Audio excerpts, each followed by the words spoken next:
Let's face it, being in our 20s is one of the most confusing times. What is my purpose? What makes me happy? How will I achieve my dreams? Some of us spend our entire lives trying to figure it out. Yeah, it's not easy, but there's always a way. My way. I'm Jazzy, and I'm in the process of paving my own path in this journey we call life. Will you share your My Way with me? Hi everyone, my name is Kiok Kang. I am the founder of Glowing PR Agency, a PR and influencer agency based here in LA, California. And I am so excited to talk to Jazzy on my way, all things entrepreneurship, work-life balance, motivation, staying sane under COVID, and all of that fun stuff. So stay tuned. Bye. Hi Kiok, and welcome to My Way with Jazzy. Thank you so much for having me on. I'm so excited to be a part of this. So tell me how you've been really doing these days.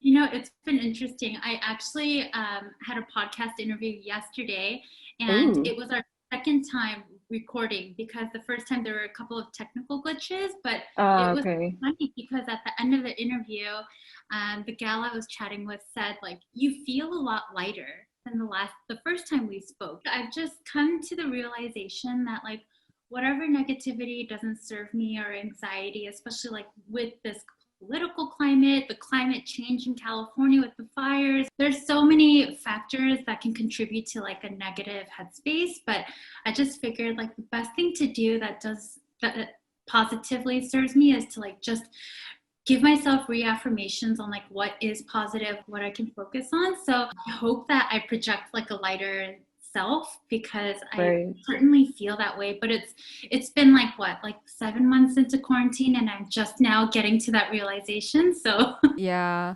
No, at least you realized it now, because I bet there are people out there that are still struggling, with this new lifestyle and staying home all the time and just dealing with this quarantine and this global pandemic. Right. And I think what makes it so challenging is there doesn't seem to be like an outlet, like even just going out and about in public and socializing or even working out, like a lot of those freedoms and like, activities have been taken away. So it's just all about adapting to what you can do at home. On this show, our guests share personal anecdotes about how they paved their own unique path in life. And for you, you've built an amazing career in beauty, now running your own PR agency. But I know that wasn't your intended goal in the beginning. So let's take it back to where it all started and tell me where you are from and what your dreams were growing up. Well, I'm an LA native, so I grew up actually more on the west side for a lot of like my elementary, middle, high school years. And then finally moved back east to like Pasadena area again once I was like in college. So it was a little different then. But, I was that typical Asian kid where I played piano, but in a competitive manner. So I played for 10 years, like literally 6 hours a day. My mom was a tiger mom and was so aggressive and like, such a disciplinarian in that way. So I competed on national levels and state levels. And it's funny how I kind of just ended up in PR. But, I think given like how hard it is on your body to practice for that like severity, I have carpal tunnel, and so I just figured like I wonder what the longevity of my career would be if I were to see this through completely, and the answer was like very short term. And I didn't necessarily want to be like a piano teacher or a professor on like an educational level. So the next best talent that I could think of was I was always social. I had no problem talking to whoever, whenever, wherever, and was always involved in like student government and things. And so I thought like, I wonder what career path kind of marries the two, where it's like you can still be creative, but still have that like detail-oriented mind. And at the time, it sounds so silly, but the hills were on. Elsie, and just like watching these MTV reality TV stars like produce events and like have these relationships with media, I thought like, oh, I could do really well in that because I'm naturally inclined to just be social and talkative, but still like have everything organized on the back end. So it's really cool how you took a step back and thought about if piano would really play a huge role in your life. It wasn't like you were just kind of following what your mom wanted you to pursue. Yeah, you know, it was a hard decision. And of course, this was over 12 years ago now, a while back, but I didn't apply to any colleges. I only applied to conservatories. And so even the prereqs that some colleges would require, I was lacking in from high school. And so I ended up going to this small private Christian community, or not community college, but a college up north that would allow me to enter as a freshman. And literally, for the first time in like my whole life, essentially, I felt completely lost. Like I have no mission, no like particular goal to work towards. It was kind of like I'm just like everyone else. You've spent your entire life pursuing piano and you suddenly realize that, this wasn't for me. And you had to find a college that you can attend and really pivot your life. How did you deal with that uncertainty at such a young age too? It was so difficult because literally piano was like my life purpose in that way. And I'm sure it was a combination of just like environmental factors, like my mom being so heavily involved. And also at a certain point, as you're developing into your own like human identity, I think it really with the pivot, what made it feel so organic was like, I just need to find like what I'm good at instead of forcing myself to be like pre-med or something that I'm not naturally inclined to be talented in or like excel in, and just like accept reality for what it is and make it the best possible situation. You know, when you actually sit down and try to figure out what is it that I'm good at, what am I really interested and passionate about? It's hard to figure that out. What advice do you have for students and young adults and just people in general about how they should find what they're really good at? I would say the flexibility of being a young adult, especially like a freshman in college, is that you have time on your side and there's no real financial repercussions because you're essentially most likely going to school on a loan. You have housing already provided for you. I mean, this is generally speaking, of course, but most students experience this. And so what I did was just intern and have weird side jobs. I mean, I was a janitor in college. I was campus security. I mean, literally everything. Really? And then I Wow. essentially meaning I work for free.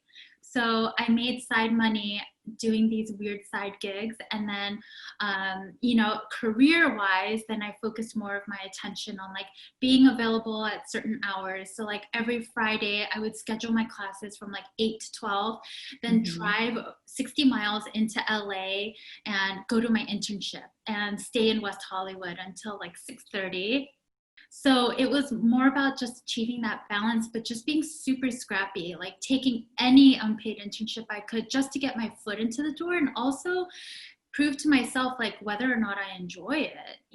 I ended up more so focusing on beauty, but I did talent PR, nonprofit PR. So there were a ton of other specialties that I explored. Yeah, I would have never guessed you had those first jobs. They were the most high paying jobs because they were the ones that no one wanted and the hours were a little odd. So I worked that into my own favor. So janitor hours were like 6 a.m. to 8 a.m. And so, I mean, what college student is really awake at that time? So they paid a lot more. And so I would do that and then go to class and whatnot. What made you decide that public relations was going to be your next move? I mean, with my internships, I was just so fascinated and understood that it was such a blend of everything that I was interested in. So like the glamorous side would be, the public facing side. So producing events, just like relationships with media. So editors, freelancers, retail partners, and like spaces and huge establishments like the Four Seasons, Beverly Hills hotels. So, and then on the backside of the business was more like Excel sheet driven, just making reports and copying and scanning magazines and all of that. So I figured my brain works in both capacities. Like I love the detailed, side of things, but then I also feel very comfortable being extroverted. So I was like, why not? If for our audience members who aren't really sure what exactly public relations is, can you describe what the industry is like and what you do? Yeah, so public relations, the true definition is that it's a controlled narrative that you share as a brand to the public, where on the opposite spectrum, publicity is uncontrolled. It's really based on the assumption or the impression that you give to the public, but PR is very much controlled. It's very branded. It's very strategic in that way. And I would say within the last 10 years, the industry has changed quite a bit. When I first started at that time, print features were really the creme de la creme, trophy prize winners. So if your brand was featured in a People Style watch or a Vogue print, like a September issue, like that was truly the pinnacle of like doing your job and killing it. But now it's all about digital publications and having such a strong social presence. So now I recommend a lot of indie brands when they come to me that you have to perfect the trifecta, which would be like digital publication love from, the like heralded publications like the Vogues, the Glamours, but that would be mainly .com. And then having a really strong influencer confirmed fan database. So who are truly fans of the brand that might not necessarily have been paid.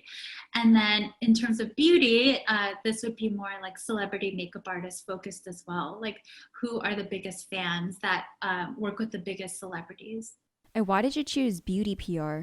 Beauty just works on a different timeline, and I think there's a lot more integrity in that as well, because just to develop one product can take, as short as you'd like, but sometimes as long as you'd like, where it's like 2-year lead time. And I thought that it was more honest in that way. Whereas fashion is so quick, there's 4 seasons a year. And I just personally love beauty as well. So I just figured like, I'll probably stick to beauty then. Now let's dive a little deeper into your founding story of Glowing PR Agency. What is your mission with the agency, and with the many PR agencies, especially in LA, how do you differentiate your brand? When I left corporate to launch Glowing, my sole purpose and mission was to support indie brands, but on a really concierge level. So that means really holding their hand through all steps of PR and influencer strategy, makeup artist strategy, and then also making sure that they feel loved and tended to, because oftentimes with these large PR agencies that are so famous and praised, where they have bi-coastal offices and are super fancy, most times than not, if an indie brand signs up for their service, they feel really forsaken, and they feel like they're not just getting the attention that they might think they deserve, because the truth of the matter is, at the end of the day, the agencies are paying most attention to who's paying the most. It was my decision to start a business where I can give every child essentially the same amount of love, the same amount of attention and communication, and just kind of walk them through this industry. And it's been such a wild ride, because I've worked with some brands that are definitely more like newcomers on the block, and then some that are already very much established. And every brand has different objectives. But myself, I always look at it in 2 ways. Myself as the business owner and founder of an agency, and then myself as a publicist, which don't really interlap actually. It's very much separate focuses. And I would say, like, as an entrepreneur, maybe that's not the best, most fast, way to scale a business. But then as a publicist, I'm so proud, because I know that the quality and level of attention is really unparalleled. And that was so important, even when it came to actually hiring out a team, where I moved my business from my bedroom to, an office space in Koreatown, hired my first full-time employee. So those were all very much thoughtful decisions, because now I had such a financial risk. This doesn't work, like there are consequences. Whereas if you're just working from home in bed, like there's more of a convenience factor. Glowing PR agency started from your bedroom. Mm-hmm. It was fun in the beginning, because the minute I announced that I left corporate, I onboarded my first client pretty immediately, which was KNC Beauty. It's founded by Kristen Noel Crawley, who's also a huge influencer in her own right. And it was perfect and just what I needed at the beginning, because it was one brand, and at the time she only had one SKU. Not like I needed an inventory closet to house the full line and send it out, but it came to a certain point where I even outgrew the bedroom space. So that's why I ended up getting the apartment, just because there are so many send outs. You just need the space. Tell me about how you raise capital for your company, and what advice would you give aspiring entrepreneurs who want to start their own PR agency?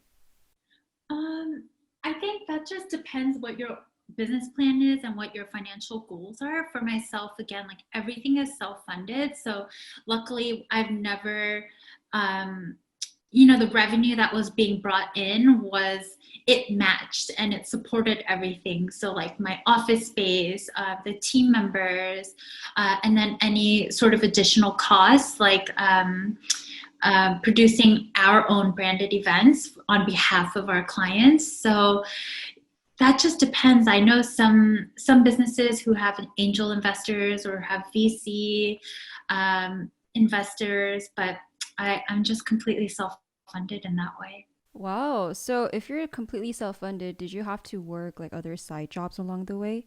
No, thankfully not, because I was really intentional from the get-go to just scale enough where I desperately needed the help, but I didn't need to, let's say, find someone so senior where I would have to support like a leadership team member with salaries. Finding the right team member that I can groom, and that one day they may, like find their own wings and fly and go elsewhere, but they have such a strong foundation of skills. You decided to really budget from the beginning to grow your business in a way where you can continue to self-fund.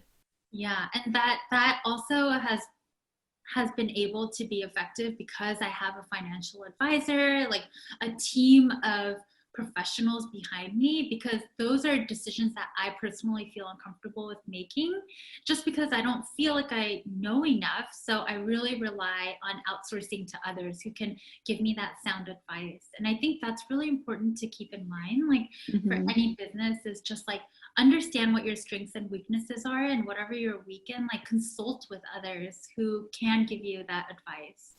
What mistakes did you make that we can share with our audience so that hopefully they don't make the same?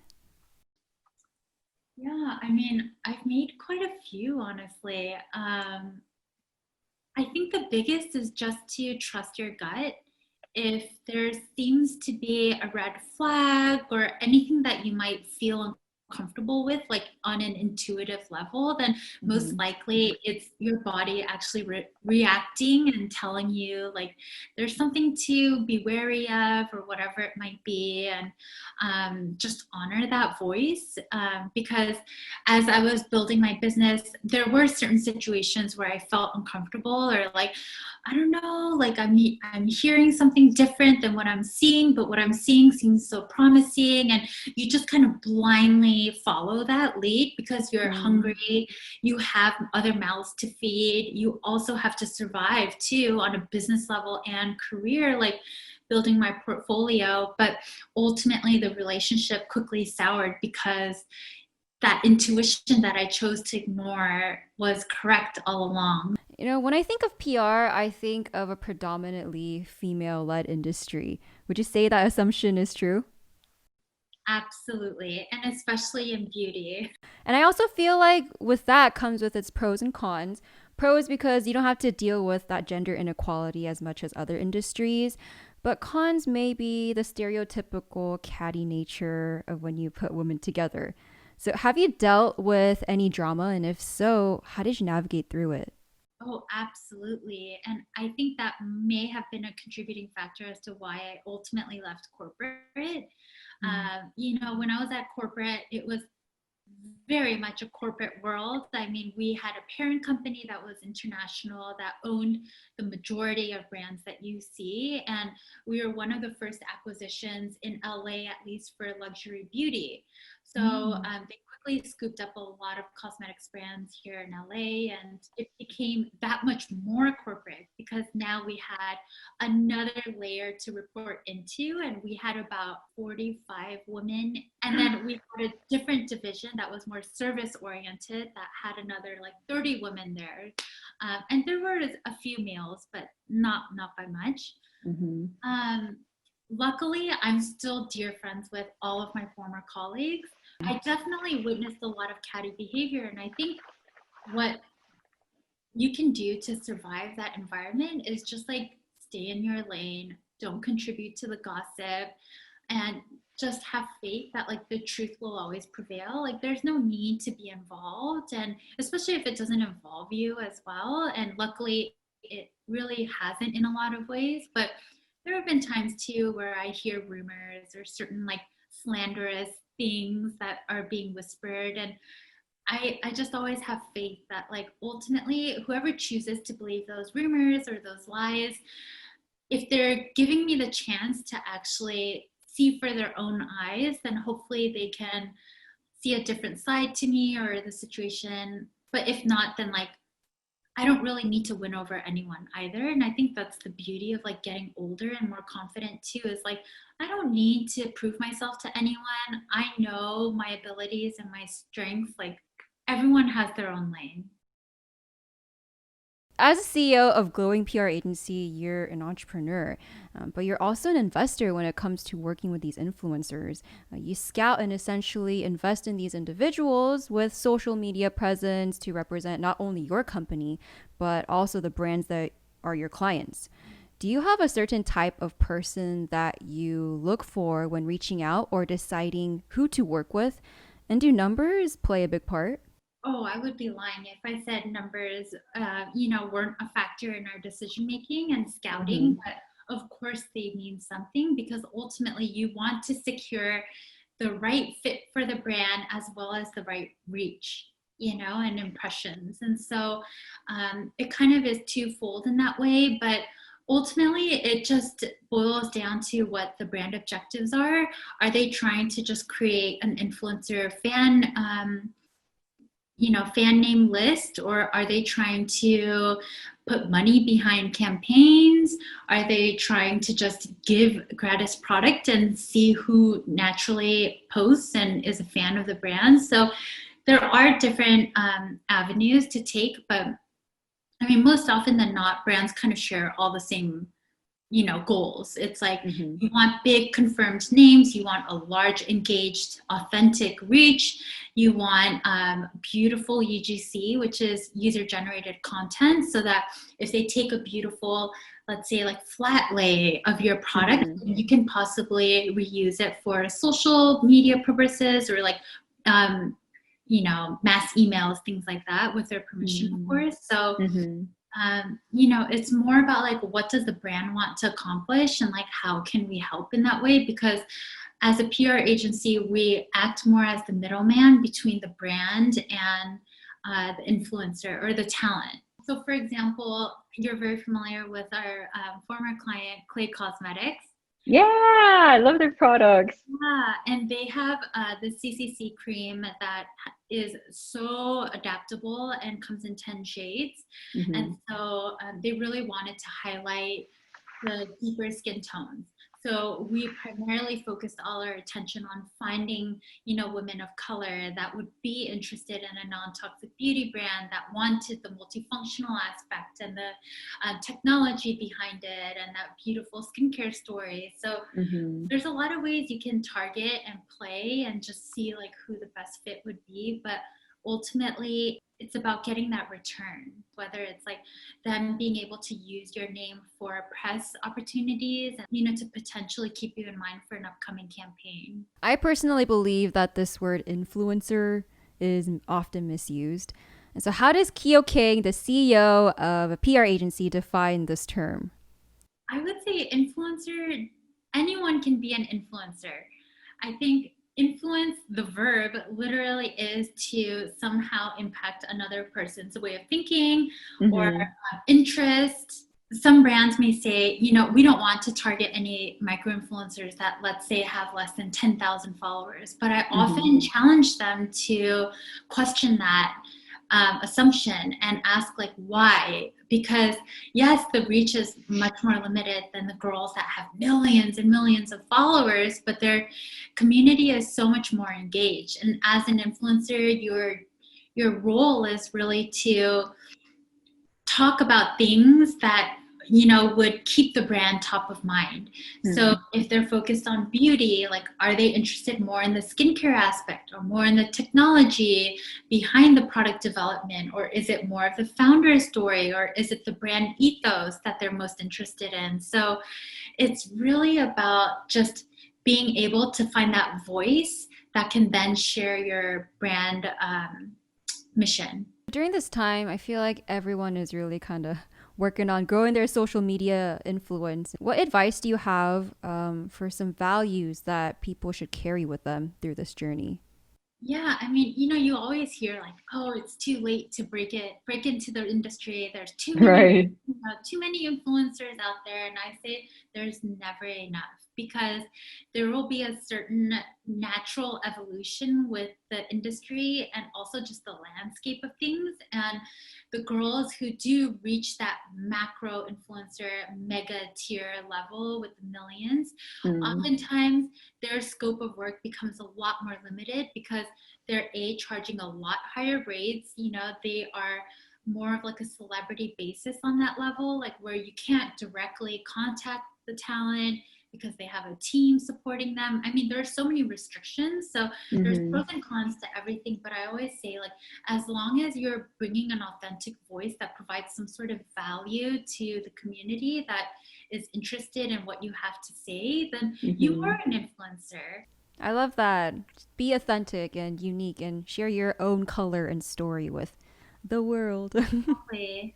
Going back to your work with Glowing PR Agency, what do you think is the greatest strength and weakness of your company? I think the strength ultimately will always be our level of attention and care to all of our clients. And I know that it's something that a lot of agencies may tout by, of course, promising the world, but I strongly believe that we follow through with that promise.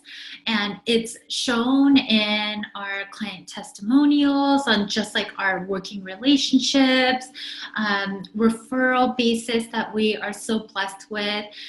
It always comes back to you in that manner. And then I would say the biggest weakness would just be, I think during COVID, it's really shed a light on how brands treat their third-party service providers, such as a PR service. Because it's not necessarily in-house, they suddenly feel a different financial pressure. Even some of our brands had to pause their services because they had product delays, because they're relying on Asia and everything is pushed out and they don't. So I think our biggest weakness was like maybe not being able to foresee such an international pandemic. How are you coping through this time? It's an emotional roller coaster that plays out. It's like an inner monologue that just like continues in my head, especially when we don't have that camaraderie of just like being together or working in the office, like shooting ideas off each other and brainstorming. Like, it's very solitary. And I'm married and I don't even see like my husband almost every day. So I'm like truly alone. So that's been the most challenging part, because I really got into PR for that social aspect as well, of like constantly being out and about, like making new connections and, keeping that quality of relationships super strong. But with this, physical like restriction, it's nearly impossible. And I would never want someone to feel pressured to like meet with me in person. So it's been difficult, but more times than not, I always say like just trust in the process. You're not alone. There's nothing to have FOMO over. Right? Everyone else is missing out. Everyone. Well, Kiok, since you're always working with the top beauty brands, tell me what your favorite beauty products are these days. Okay, well, I mean, we're slowly wrapping up summer, or so they say, but in LA it's 100 degrees this week, so I figured I might as well just share like my favorite summer products. Uh, Yeah. I felt at first like I don't want to waste anything expensive. You know, like I there's agree. like Yeah. no one's seeing me, but ultimately I figured why not? It's already purchased, and Uh-huh. now more than ever I need like a mood booster. So number one is just perfume. Even if I don't have makeup on, just like having that whiff of like a scent that's so strongly tied to an emotion or a memory, Mm-hmm. it really kind of just like gets my day started. Tom Ford's Soleil Blanc, and it's really Ooh. similar to the Maison Margiela Beach Walk. So it's like more of that warm, like coconutty vanilla scent, but not in that Ah. general way. It's just like really warm and encompassing and still Mm-hmm. fresh. And then I have the Patrick Ta. This is the brow wax. So Brow wax. Oh, I've never used something like that. it's literally Oh. a pomade that you spray setting spray into, and then you just give yourself like a lamination. Wait, so do you use that before you put on your eyebrow pencil? I do it before because it pushes up your eyebrow hairs in a way where like it just naturally looks more full and fills in all the sparse areas. And then Uh-huh. I'll use like the Glossier brow flick and just kind of paint in any like missing patches, but Uh, your brows like and your face just look more awake. Ah, okay. Out at Sephora for the longest time, and mm-hmm. I actually put in my email to be notified like of a restock. That's how like crazy obsessed I was. This is the Pat McGrath. This is the Skin Fetish in nude, and it's dual ended. It's more for like just like glass skin kind of effect, or like actually moisturize your lips or whatever. And then we have the highlighter side here, which is this beautiful like golden hue, Ooh. and it's really buildable. And Pat McGrath is like probably the one of the most iconic celebrity makeup artists. Uh-huh. So anything she creates, I'm like pretty much obsessed with. This is good because I just kind of stick with whatever I'm always using. I really like the glass skin effect one because I like having the more dewy look. Yes, yes, yeah. Especially for summer too, you want to like look more fresh and like youthful and Mm-hmm. glowy. And Mm-hmm. then I have the Kosas. This is the wet lip oil. So a traditional lip gloss has more of like a thicker texture. It's probably more goopy, you know, like old fashioned in that way. But Mm-hmm. the Kosas is not only non-toxic, but it's so comfortable on the lips. It's hydrating and it provides such a nice sheen. And the doe foot applicator I really love as well. It's like a little bit slanted, but I feel like it's longer than others, so it just fits your lips really comfortably. And there's Oh. like a really subtle, like vanilla-y type of scent. And this doesn't disturb like any lip color that you have on your lips. So like if you have lip liner or like a nude, it just kind of enhances it, but doesn't like wipe it Mm. off. Are these all available like on Sephora? All on Sephora. Okay. All right, I'll have to check those out. What about some of like the upcoming fall trends in beauty? I think, you know, with fall, people want to play with more of the warmer tones. So I think glittery eyes. I actually read a Birdie article this morning on like predicting the fall trends, and it was like Mm-hmm. glittery eyes, like playing with more of like a graphic eyeliner type of look, but with eyeshadow. So like just spraying some setting spray or wetting your makeup brush to create more of like a dramatic eye. And then of Mm. course, healthy skin is always in like 24/7 year round. Um, Right. especially in fall, it's more about like avoiding the powders and sticking more to liquids and balms and things just to like look more healthy. And even with like hairstyles, I feel like people are now just taking a break. with like highlights and coloring, and it's more about just like getting back to the roots of things.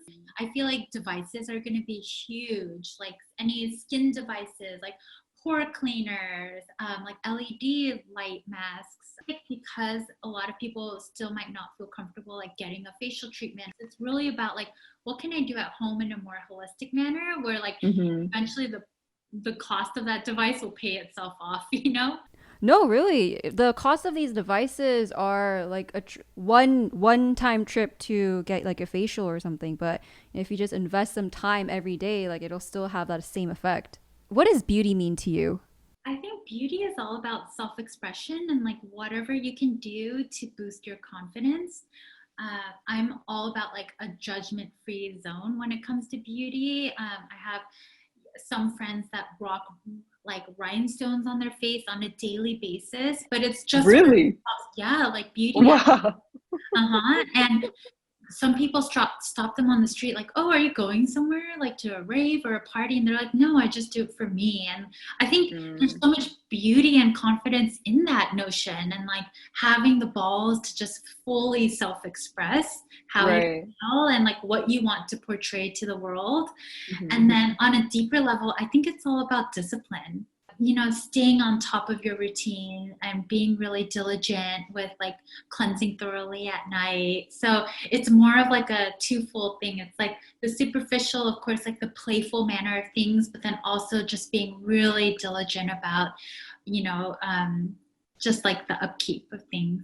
You know, going off of that, like sometimes I see people like asking, like you said, like, oh, where are you going? Like, you don't have to be going somewhere to dress up and just feel yourself. We need to like normalize that too. Like, enough of asking us if we're going somewhere. We're doing it for us.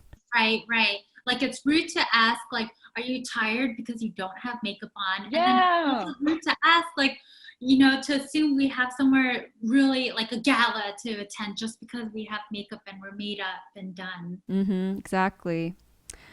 You know, I guess it depends on each person, but collectively, when you think of entrepreneurship, it's known to blur the lines between personal life and your work, aka it's very time consuming. Have you found your happy medium, or is this something that you're still trying to work on? I think that's been one of the blessings of quarantine, is also being more clear and honest with myself, like what I value, especially because you're working from home. It's so easy to just, the minute you open your eyes, open your computer, check your emails and just get started. Sooner or later, you're like, oh my gosh, I didn't even eat. And it's like 2 o'clock, but I'm still in bed, but I'm still working. Like, where did the day go? So I would say that's been one of the biggest blessings of quarantine, is that I'm finally being able to not only physically distance myself, like, okay, now these are my off hours. Like, no one will die because I didn't email them immediately. They'll wake up tomorrow and, you know, see an email and a response. But until then, like, it's me time. And there's still a way to be really effective with your time and manage it properly, while being able to like cook breakfast. Like, literally before the interview, I was vacuuming for 10 minutes. And you would never have that privilege before. Yeah. You're driving an hour to and from the office for work. And now it's like just about like, how do I efficiently go about my day so that I can accomplish everything I need to, as both an entrepreneur, as a team leader, as a wife, as like housekeeper, you know, like everything. Especially in LA, because like it just takes so long for us to get from place to place. Saves a lot of time. Absolutely. It seems to be the trend these days that marriage is no longer the main goal for many career-driven women, especially in our 20s. You know, the idea of getting married and settling down in our 20s seems to be considered outdated, and as more are pushing it off until their 30s and on. But once 30 hits, you know, we suddenly start to feel that rush to find the one. Granted, love isn't something that we can just pick and choose whenever we want. What advice do you have from your personal experience about dating in your 20s through your 30s? Well, I got married right at 30, so I feel like it was like at the perfect time, like especially in like Asian culture wise. It's like 30 and no more, like life doesn't continue. It's such a fear, and it's totally unfounded, and there's no logic to it, of course. I dated my husband for about like 4.5 years before we got married legally. Um, and we met online because, you know, I work in the beauty industry and there are no hetero men. I ended up downloading Bumble and he was my first match. And so, Ooh. yeah, so it worked out perfectly. It was like super serendipitous in that way. But I knew what I wanted at that time. And I believe strongly that like I attracted what I knew I deserved and what I wanted. I wasn't looking to date to fill a void or to avoid a fear. I really was at the happiest, most independent stage of my life as a young adult. Like I'm confident in my job. Like I'm a great publicist. I know I'm good at my job. I know I'm happy hanging out with my girlfriends, but it would be nice to now share it. Mm. And so I think in that way, like fate played a huge role in that. But I have tons of girlfriends that are close to 40 now, and they have such a strong fear of like forever being alone. But like, is there anything wrong with that too, if that's what you want? It's really Right. about like, what you want, what you can handle, and what you can invest your time in at that stage of your life. So it's all about being really realistic. Like on my end of things, like I felt ready to share my life with someone if someone was deserving of that. And then my husband was now finally free to possibly start dating because his career is completely different than mine. So it was different approaches, but it led us to that same goal. What did your husband do? He's an anesthesiologist, so the hours and scheduling are crazy. I met him during his residency, and so we went through residency, fellowship, and now he's practicing. Quite a journey. Both of you guys have very demanding jobs, you know, as an entrepreneur and a doctor. How do you make it work? There are some days where we don't, or where you see each other just to say hi and he's already in bed sleeping, you know? So I think the biggest thing is like, A, nothing is personal. B, maximize any quality time that you might have together. And if not, create those opportunities to like share those intimate moments and just emotionally reconnect. And then C, it's like, be honest with each other. So there are days or some weeks where I'm like, bro, hello, you have, or I explicitly will have to say, I need attention from you.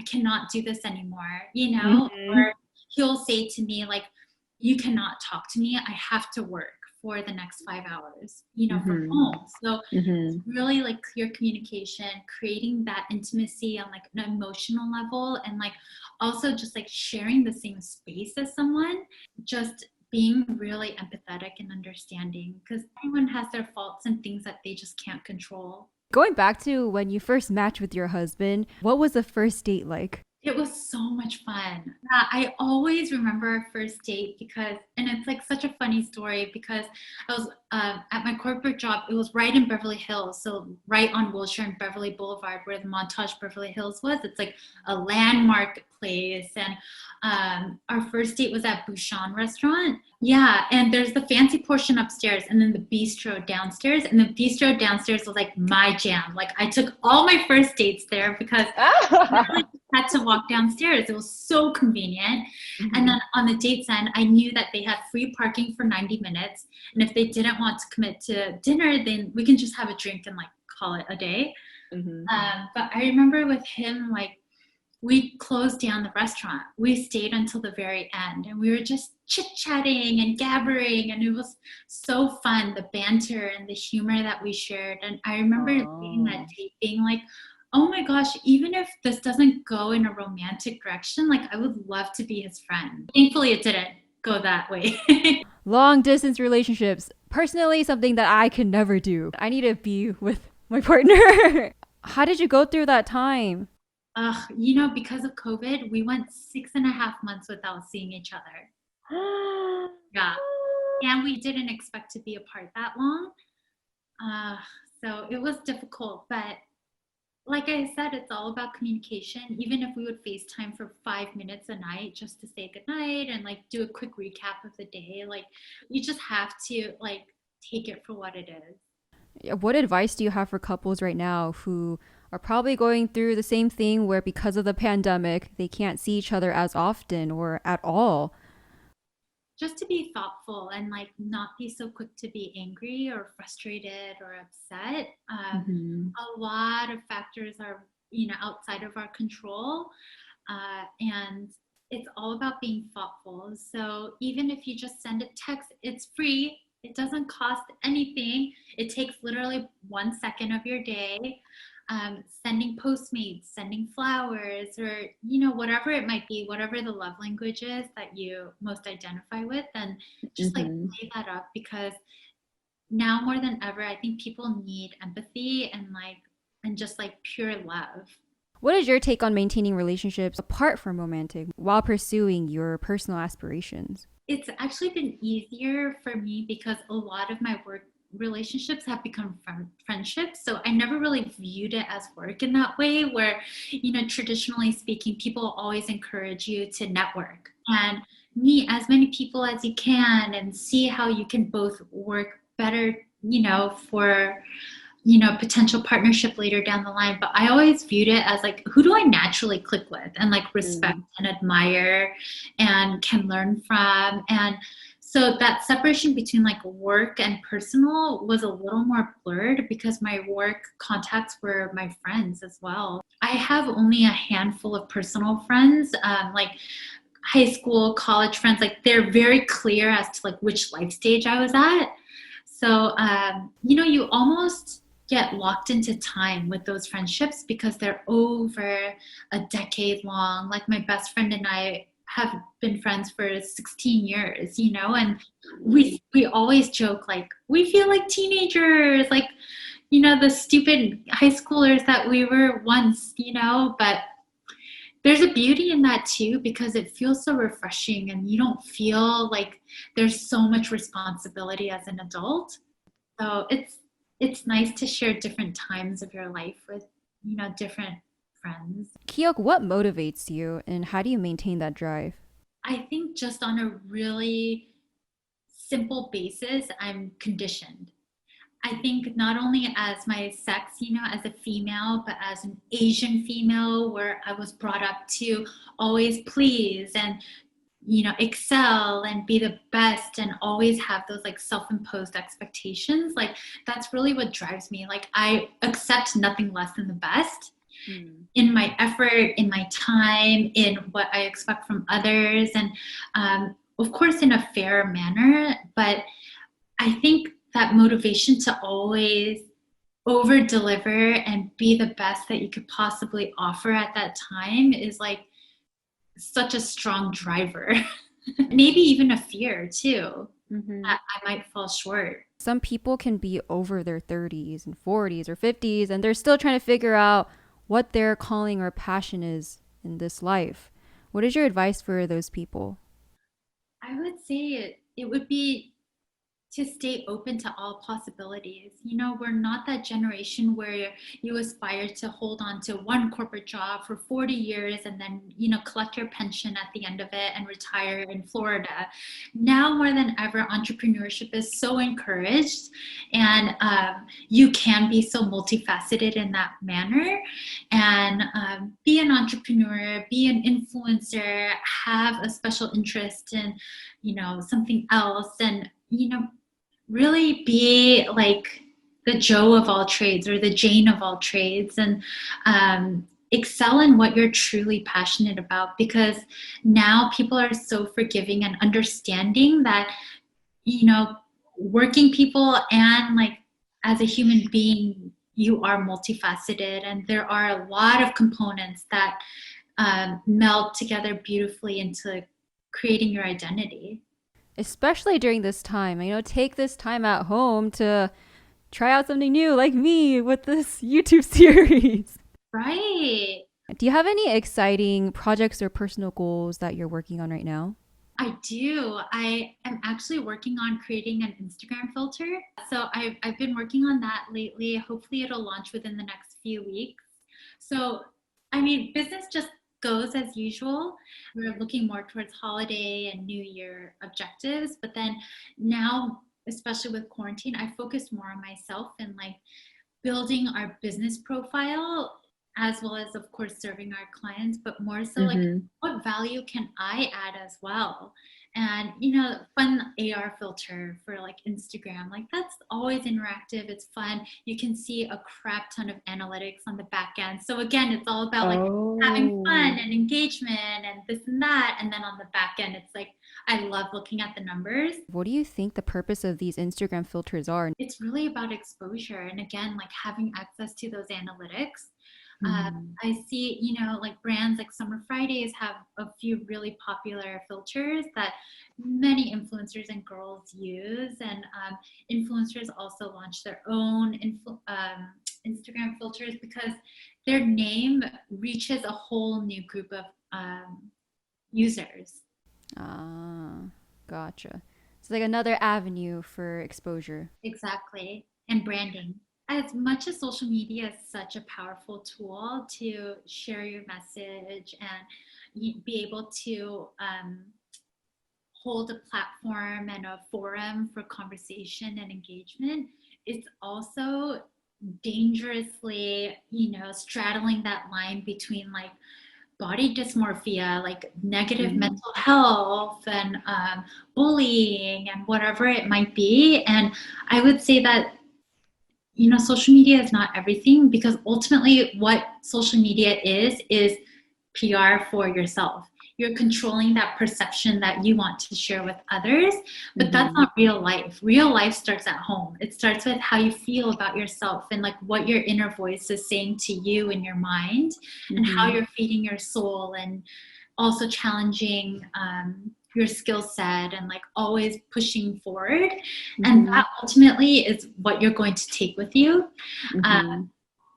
and I would say, I tell all my girls this, it's like, hone in on your skill set. No one will be able to take that away from you.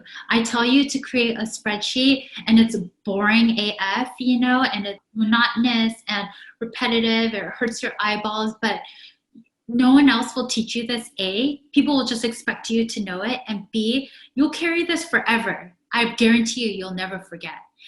Having those skill sets that differentiates you from others in the marketplace and just in the industry will set you apart and just create like a different strength.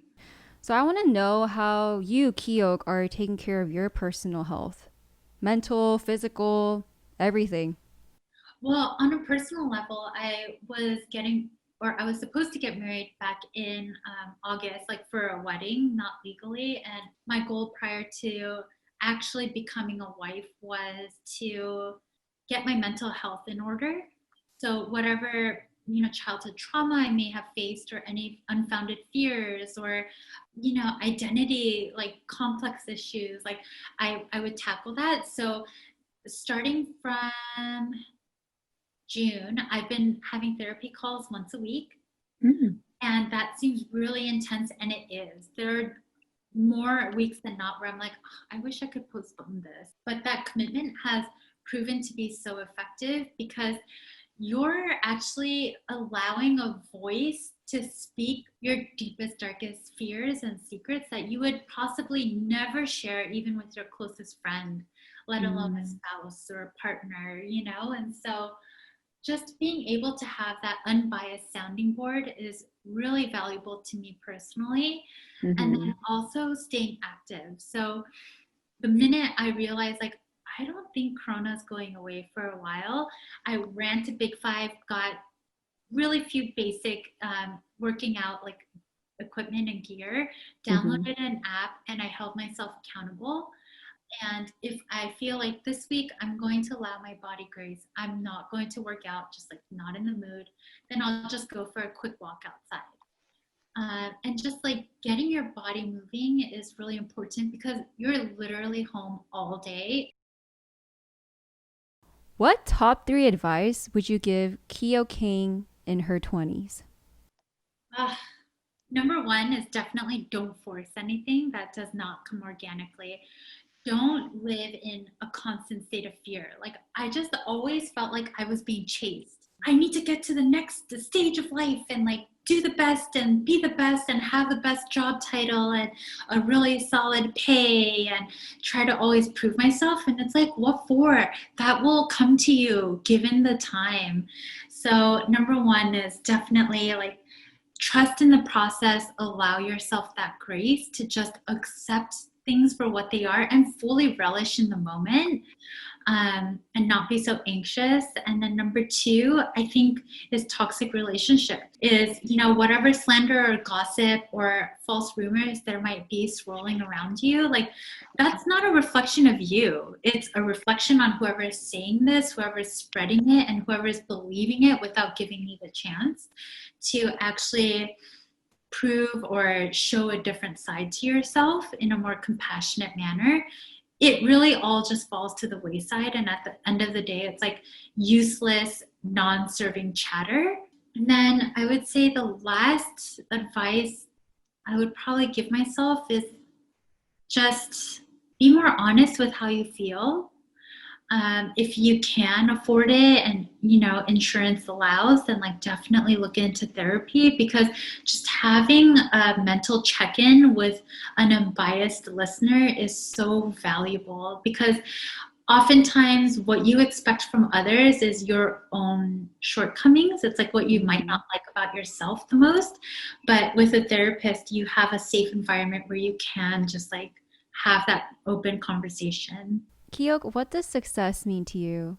It always changes, but I think my ultimate goal with success now is to find happiness and fulfillment. Not even happiness, because every day might not be so happy, but feeling fulfilled and challenged, I think, is being successful and achieving success, because you're always presenting yourself with things that you might not feel comfortable with because you don't know what the best course might be, but that's where the learning comes into play. And then also being proud of being able to see that through and come out the other side is also really empowering. Kiok, I loved our conversation today. Oh, good. I'm so glad. Thank you so much for spending your time with me today. Thank you again for having me on. I've been looking forward to chatting with you. Bye. Bye. Who's My Way will we explore next? Please like, subscribe, and share, and let's go find out together.